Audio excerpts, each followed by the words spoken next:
Report پیش کرتے ہیں چودھری عرفان، چیئرمین کویت والے۔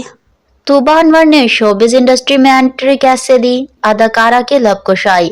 پاکستانی سابق رکن قومی اسمبلی ٹی وی کی معروف شخصیت مرحوم ڈاکٹر عامر لیاقت حسین کی سابقہ اہلیہ اداکارہ طوبیٰ انور نے شوبز انڈسٹری میں انٹری کیسے دی، اس حوالے سے انہوں نے لب کشائی کر دی۔ مختصر عرصے میں ڈرامہ انڈسٹری میں اپنی پہچان بنانے والی اداکارہ طوبیٰ انور نے پہلے پس پردہ رہ کر پروڈکشن کے شعبے میں کام کیا، جہاں ان کی ملاقات مرحوم ڈاکٹر عامر لیاقت حسین سے ہوئی۔ یہ ملاقات جلد ہی رشتہ ازدواج میں تبدیل ہو گئی، جو اس وقت کافی تنازعات کا شکار رہی۔ شادی کے بعد طوبیٰ انور پہلی بار سکرین پر آئیں اور جلد ہی ناظرین میں مقبول ہو گئیں۔ تاہم ڈاکٹر عامر لیاقت سے ان کا رشتہ زیادہ عرصہ برقرار نہ رہ سکا اور بعد میں دونوں کی طلاق ہو گئی۔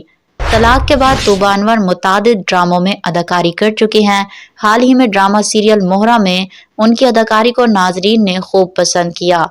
گزشتہ روز اداکارہ نے نجی ٹی وی چینل پر نشر ہونے والے رمضان ٹرانسمیشن میں بطور مہمان شرکت کی، جہاں انہوں نے بتایا کہ وہ اداکاری کے شعبے میں کیسے آئیں اور انہیں اپنے پہلے آڈیشن کے لیے کتنی محنت کرنی پڑی۔ طوبیٰ انور نے بتایا کہ میں نے اداکاری کے لیے کبھی خود کسی پروڈکشن ہاؤس سے رابطہ نہیں کیا، بلکہ ہمایوں سعید کے پروڈکشن ہاؤس سے تعلق رکھنے والی ایک خاتون نے مجھے آڈیشن کے لیے زور دیا تھا۔